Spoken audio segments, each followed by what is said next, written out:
Welcome to Dental All-Stars. I'm Eric Vickery, President of Coaching at All-Star Dental Academy, and I am very excited to interview our guest today, my friend, Matt Klutz. We're going to be talking to a master leadership coach today on how to lead your teams, how to maintain a healthy culture, and just, I think, being a healthy leader. I think that those things go hand in hand. So welcome, Matt. I'm going to give Matt's background here. So Matt has over a decade of experience in neuropsychology and cognition, blending business acumen and cognitive training together to create self-awareness amongst high-capacity leaders. Whew, I got it. He has his BA in psychology and MA in leadership from Simpson University, and he's a seasoned executive coach informed by a counseling background, specializing in leadership development and team dynamics across multiple industries and diverse organizational groups. He focuses on educating teams on organizational health, there's that culture, and best practices through training, workshops, facilitated group discussions, and coaching. So welcome, Matt. You and I have been talking about doing this for a while now and getting your insight that you have with leaders and culture and really pouring into the dental side of this. So I appreciate you joining us, man. It's my pleasure. I've been excited about this since you brought it up. I thought, how cool would it be to be able to talk about something we're both passionate about? So yes. As you can imagine, two guys who are coaching, getting together and talking about things. This, of course, was going to come. There was no choice. This was going to happen. So I want to take it from the perspective of you're not like in dentistry like I am all the time. You don't see the same things. And I think sometimes dentists just think, hey, these are just our problems, or this is just a dental thing. And I from my perspective, my guess is, and I'd love for you to clarify on this, my guess is it's a human being problem, the things that we deal with. And it just happens to be wrapped in the dental bow. And so what I want to just jump right into it with you in your experience, just what is the biggest challenge you see leaders facing right now or in the last couple of years, especially?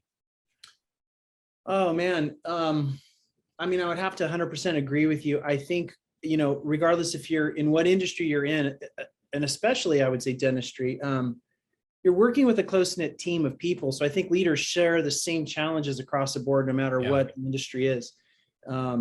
Especially I would say in the medical community, there's a lot of high stakes in play.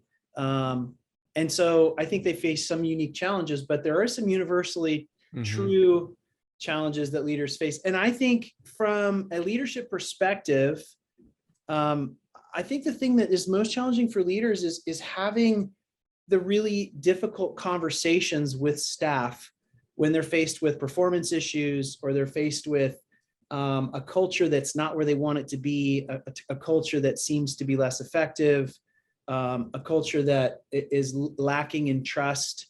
It's that leader's job. And I guess in the scenario you're describing, certainly would be the dentist's job as that number one chair to kind of facilitate those hard discussions. And almost every leader I come across, they just struggle to have the hard conversations. We don't like beating people up, and we think that that's what we're doing when we do that. And so it's a really different mind shift, a perspective to try to hone some really great skills related to having challenging conversations and addressing performances or addressing cultural issues. And so that's probably the biggest challenge I see with leaders across the board. A bunch of dentists listening right now are going, yes and amen. Amen. Yeah. Yeah. Okay. All right. So we're on to something. This is good. Yeah. So I love for this podcast to be a coaching session instead of just listening for little tidbits or a sales pitch or anything. I would love for you to just maybe give a couple pointers that you've seen work, something that a great starting point for a difficult conversation is, we use crucial conversation, permission statement, intros, things like that. From your perspective out there, what have you seen work really well with that difficult, maybe team member or situation or culture shift? Yeah. Well, I think the crucial conversations approach is excellent. I love that you bring that to your client base and that they're practicing that skill, because I think it's honorable with people. And it's a great way to go. I think just adding to that approach, I really advise leaders to start with observations. So once you have this kind of introductory moment with a staff person, a colleague or whatever. And it's that crucial conversation kind of approach where you ask permission and there's a camaraderie to sit and actually want to solve a problem together. It really boils down to, hey, I've noticed some things that I want to bring to your attention, and I just need your help to kind of interpret what I'm seeing. I've noticed, and you just kind of begin with observations. I've noticed that when a client or a customer or patient walks through the door, I see that you get tense, or that you struggle to find words to communicate with folks. I'm not sure what's happening for you. What's going on? And it becomes a question approach to kind of an observation. So when you list observations, you're not attacking, you're not making accusations. You're simply just recounting what has occurred to you. And as a result, you're asking for some interpretation. You're asking for this person to maybe fill in the gaps and help you avoid making certain assumptions, because we all make assumptions, and we make these assumptions and then we come to conclusions, and then we jump into these conflict conversations, and we're often missing big pieces of the context. Yeah. And so I remember working with a medical office in a different context, and they had a particular staff person who was terrified of answering the phone. And come to find out, anytime that the billing, they had a particular line for billing, and anytime the billing phone rang, this particular professional woman, who was very competent, very sharp, she just would lock up. And, her head medical person was like, this can't happen. Like, this is her job, right? And he was really frustrated as he was chatting with me. But as we talked through, is she competent? Yes. Did you hire her? Yes, she's fantastic. Okay. Did you get your culture? Yes. Okay. She's on your team. Like you handpicked her. So how do we approach her so that you're not coming out with accusations like, why aren't you answering the darn phone? It's more of, hey, I've noticed when the billing phone rings, your behavior changes. You seem to act like this, or you tense up, or I notice that you'll step away from your desk. What's happening? You run from the phone when it rings. rings. From the phone, and of course she didn't feel attacked, but she felt vulnerable in the moment. And luckily this medical supervisor had a good, trusting relationship, and they were able to unpack it. And before you know it, some real, clear solutions came to the table. They worked it out. She confessed that it was a bit of an anxiety causer for her, and they took steps to fix it. But had that professional not taken the time to have that conversation, it would have probably ended poorly. So yeah, I really encourage leaders, start with observations. What are you seeing? And then ask that person, what's going on? What am I missing? Yeah. I feel like I'm missing something here, because they may actually say and give you context for something you didn't expect. And then you go, oh, that makes sense. And then you figure it out quickly. But it's a very non-accusational way to just get that dialogue rolling. I'm typing so much right now that I want to unpack with you. Okay. So because here's the deal. Dentists bury their heads in their work, literally. I mean, they're in patients' mouths. That's it. Exactly. And so it's like, they don't actually even set up the time to have meetings sometimes. And so that's how we're going to talk about team engagement culture in a second, but I think that's a key factor here that we're making an assumption.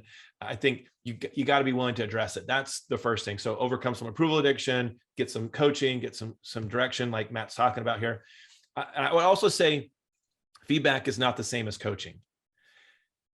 And what you're doing by asking that question, I use tell me more about that. That's the question I add on the end. So, hey, this is what I noticed. Tell me more about that. What's going on there? You dig a little deeper. And I love how questions as well, to unpack it with them and get them talking is what you're saying, right? Yeah. Right. Yeah. Right. You're not telling them feedback. In other words, hey, you need to answer the phone. I notice you're running away from it. You need to answer the phone. That's feedback. That's stop doing something that's not working. Coaching, leadership, influence is asking questions you're so good at. And also coaching is not just feedback and stop doing this, it's growth towards what we want you doing. Correct. Yeah. Correct. I love the acknowledgement, state the facts, ask a question. Yep. I love at the beginning of that intro to say, hey, Ricky Bobby, hey, Ricky Bobby, I want us to work together as best as possible. And I love what you do here. And my job is to make sure you're doing your job as best you can. Yeah, And I want to sure. support you in that. And what I noticed is, and then there's that state the facts.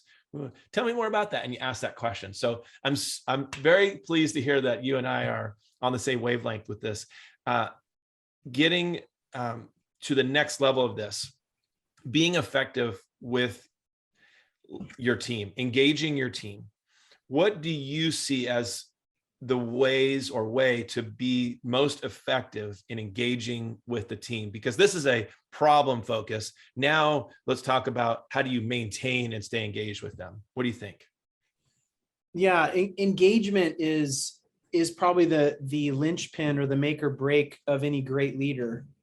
There's a lot of leaders that are in positional forms of leadership, as you know, and they're disengaged and therefore they're ineffective. Mm-hmm. And so when I think of engagement, I'm thinking of the intentional scheduling of time and energy towards one-on-one conversations, eyeball to eyeball types of check-ins, Mm-hmm. opportunities to really find out where your staff's at, and then growing with them. It's a partnership. So leadership engagement, I mean, you and I both agree on this, Eric, is that, leadership is all about making everyone around you better. It's elevating everyone that's under your care.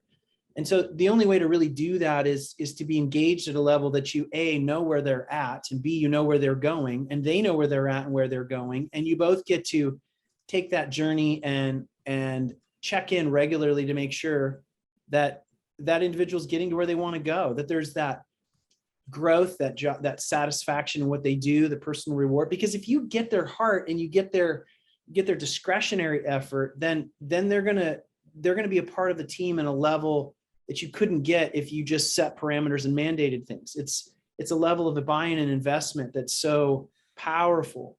And it comes with that top chair, that leader's ability to engage on a regular basis. So I break it down into three kind of generalized descriptions. So Okay. I say the best type of leadership engagement, first of all, has to be consistent. Okay. Meaning it's got to happen at the same time, whatever that is. If that's, once a month or once every other week, it needs to happen on Tuesdays at 9, whatever that is. And what that does is that communicates to your staff, this is an immovable object in my schedule. It's very important.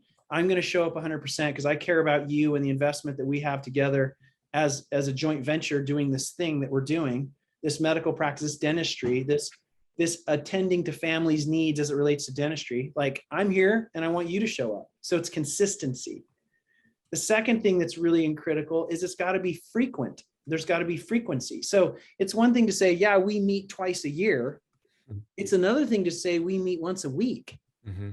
That sends a different message to staff, to the people that you're investing in to be great.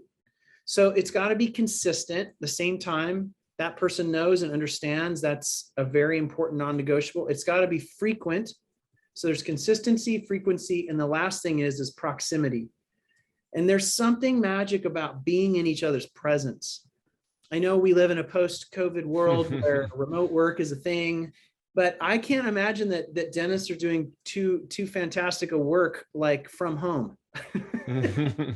I think they're probably in their practices, eyeball to eyeball in many ways, or mouth to eyeball, dealing with all types of medical issues. And the same is true for staff. There's just something more magical that happens when you're eyeball to eyeball with people. We're physical, biological beings. We pick up on so much information when we're just around each other in physical presence. Mm-hmm. We have a magic bubble that's about 18 to 24 inches. When you come into someone's bubble, it actually changes the neurochemicals in your brain. You are a heightened sense of awareness as to whether this person is a threat, whether there's somebody that you're willing to be intimate with, all of these types of things. So proximity with humans becomes really important. There's actually nonverbal messages communicated with eyes, and the dilation of eyes, and the smiling of eyes, and your body puts out pheromones. Pheromones actually trigger emotional responses in the neurocenters in the brain. I mean, so much is wasted or lost when we're having to do everything virtually. And while it feels like it's technologically advanced and convenient, you miss something. And the best engaged leaders, they're around their people physically. There's proximity involved. So it's consistency, frequency, and proximity. And it's that level of engagement that just makes it magic. This is you showing your background in this whole neuropsychology background you have, right? Sure. And tapping into something that I love listening to you talk about, because in dentistry, I say often, you're in the tooth industry, but you're in the relationship business, and you can't relate to people if you're not being a human being. There's not a tooth walking to the door. You actually have a person there that you got to talk to and got to get to know and develop a relationship with. And I think sometimes dentists are very analytical, very left brain, and they are, hey, I'm a mechanic almost. I'm going to fix this and you're going to be on your way. I'm going to get you taken care of. You're going to go. And but you have to earn the right to get to that place. And that's where the relationship business comes into play. And the same thing happens with the team. When I hear you talk about this, it's like, okay, I told them what to do. Mechanic it, go fix that for me. Go do your job, do it well. If you're not performing, then we have a problem. And really what you're talking about with engagement is maintaining a level of relationship with them so that they don't perceive you just to be a person who's the boss, almost from an absentee perspective, because you're in a patient's mouth all the time. And when the schedule's not right, we talk about problems, or schedule falls apart, we talk about problems, or patients aren't saying yes, we talk about problems. But really, the frequency thing of being engaged in a relationship with your team is what is going to improve, I think, your influence, right? 100%. When you're talking, this is what I wrote. Influence is leadership. You can't lead them if you don't know them. Exactly. If you don't know them, they won't respect your influence the same level. And so what you're talking about is you got to get to know them. Now, there is a line, this is where my question's going. There's a line of getting to know them that you probably don't cross. And I haven't really been able to figure out where that line is. And, hey, take care of my dogs this weekend, or, can you pick me up something next door on your way to work? That's like over the line, I think. But I still need to know this person, what's going on in their life and what they're dealing with, so that I can, as you were speaking to it, understand how they're operating in their personal life. So I understand how they're operating here. So do you have any magic sauce on where that line is, or is it just, you just feel it?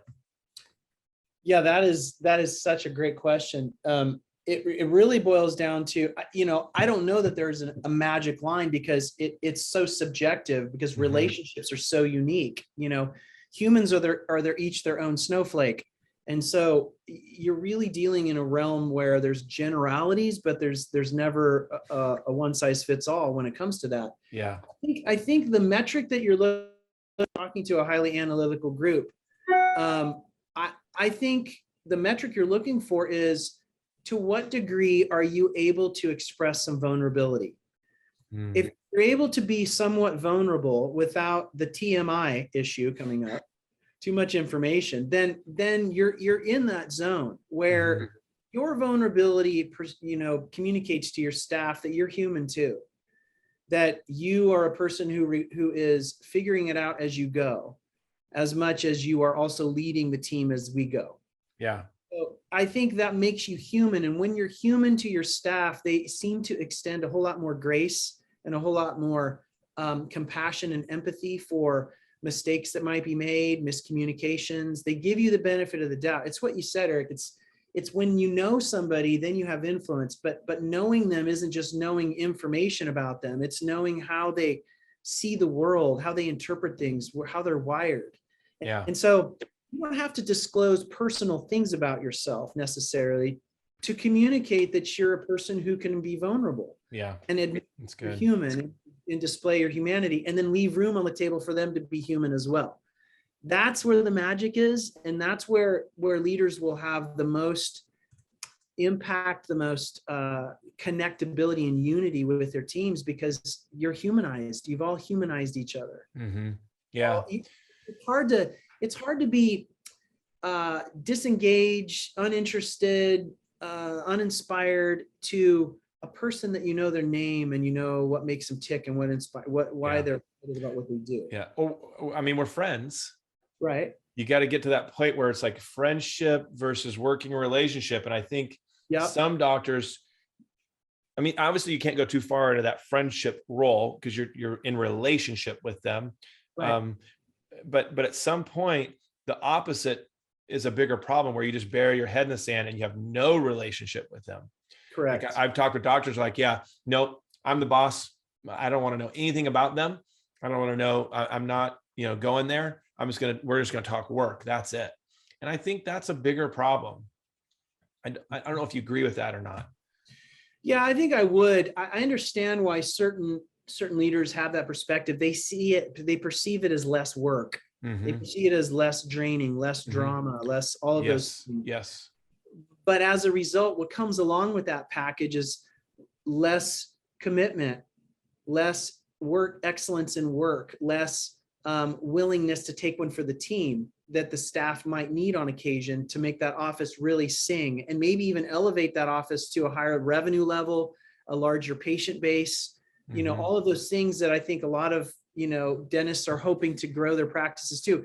Your team, it's the synergy thing. And when you know people, they give more of themselves to that team dynamic, which creates that synergy. If you take my grandfather was an old German, and he used to ride a Belgian draft horse to school every day when he was a kid, right? This gigantic horse. It was just like 15 stories high. You have to climb on and go to work or go to school. And he would tell me stories about this horse. This horse was named Fred. It was interesting that it stuck with me. And I looked this up and it's 100% true. He said he had a couple of Belgian draft horses in the shed, but Fred was the nice one that let him ride. But he could get that horse to pull about 2,000 pounds worth of sled weight, trenching, plowing, pulling timber, whatever it was during normal farm work. So, but if he took Fred and he took another Belgian draft horse of equal size and put them together, the pulling power you'd think would be about 4,000 pounds. But in fact, it was 5. So there's something interesting about a 2,000 pound strong horse being paired with another 2,000 pound stroke, and then getting an extra 1,000 pounds worth of capability out of this relationship. And so I think when a dentist can say, yeah, I do want to be a little vulnerable. I want to know my staff a bit. I want to know what makes them tick, what motivates them, what inspires them. What happens is they gain that trust at a deeper level that we're a team and the unity is important. And as a result, that person brings more of themselves to their work. And that's that extra 1,000 pounds that you get to pull the sled, and you achieve so much more in a team dynamic. So good. Yeah. It's exponential. We talk with teams about having team meetings. When you have effective team meetings, you're 33% more effective when you're doing the work. And right. And then they go, oh, I can't afford to take time off to have meetings. And can afford not to take time off to have meetings. So, and I'll just speak to the audience here for a second, but this will be good for you too, Matt, just to hear this. Let me see if I can verbalize it well. I was meeting with a client, big client, very, very good office. And they meet 2 Thursdays a month for 2 hours. Oh no, I'm sorry. Every Thursday for 2 hours. Wow. So 8 hours of meeting time. And it's a very, very, very productive practice. Yeah. And right after that, I'm talking with a team who's productive, maybe at about not quite half of that, maybe like 60% of that level, that practice. And both are very good. And they're going, yeah, we meet for 1 2-hour meeting a month. That's all we can afford to give. I was like, then that 2 hours is going to determine the level of growth you're going to have when you're not in the meeting time. It's a direct reflection. And what I'm hearing you say is if we're spending time, not wasting time, spending quality time with one-on-one people, we can build that energy, that connection, that relationship up to a point where you're going to get more out of them because they're better connected to you. And so that's time well spent, time well invested. Is that fair? Yes. Okay. Yes. And you might say, well, Matt, how does that happen? I mean, just because I'm hanging out with people and talking about the fact that my kids played soccer on the weekend, how does that translate into more work from my people? And that's a fair question. But as you get to know each other, it's almost like the relationships that we all have, where you start to anticipate and understand how a person might answer questions, or how they might tackle a certain problem, or how they might address a concern of a patient. you begin to know each other so well that you can kind of start to really understand how a person might complete that sentence that you're about to say.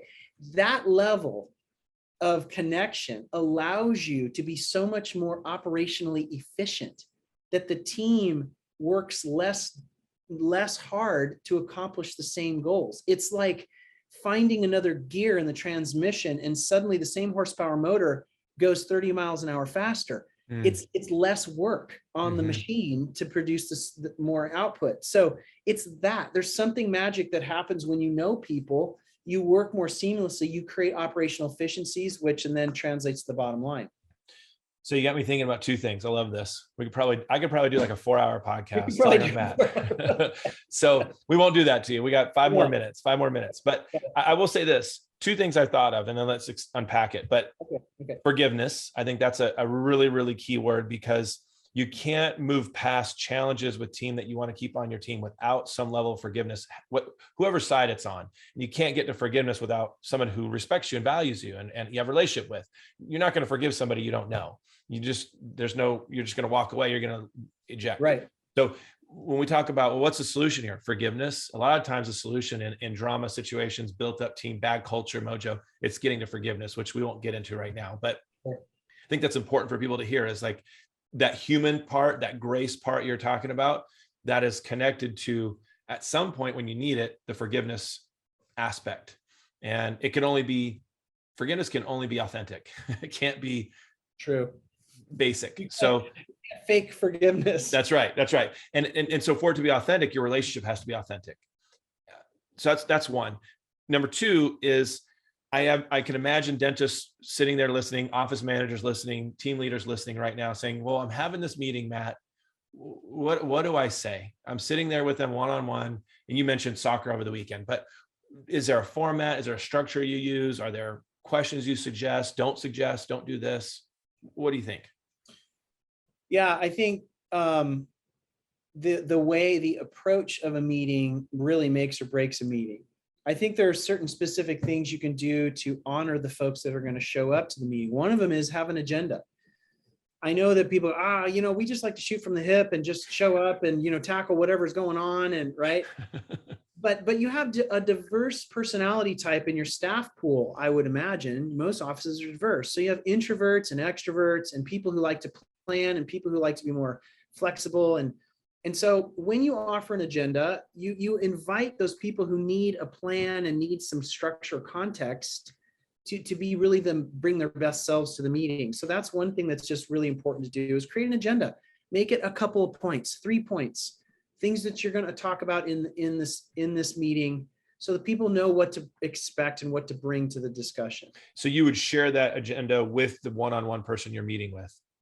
Yes, it could be one-on-one. It could also be if you're going to do a 3 or 4-on-1, because it's a particular team, like maybe it's just the dentist with the hygienist, or maybe it's the dentist with the entire staff, or just the administrative staff, or just the billing staff, or whoever it might be, because those topics will change. But an agenda just really helps. It helps people show up prepared or know what to expect. Anytime you can demystify a meeting and take a little of the anxiety out of it, you're going to get the best from them. That's good. So that's one thing to do. The second thing is yes, I would always start a meeting with connection. You and I both know how valuable it is to just be human with each other for 5 or 10 minutes. Ask questions about weekends and plans and what's new with people, and do something that humanizes you and reminds you all that you're all on the same team, and that we're working together to innovate and think creatively or solve problems or whatever it might be. Same team. And then I think doing kind of what you've described, and that is, how do you ask coached, informed questions inside of that meeting?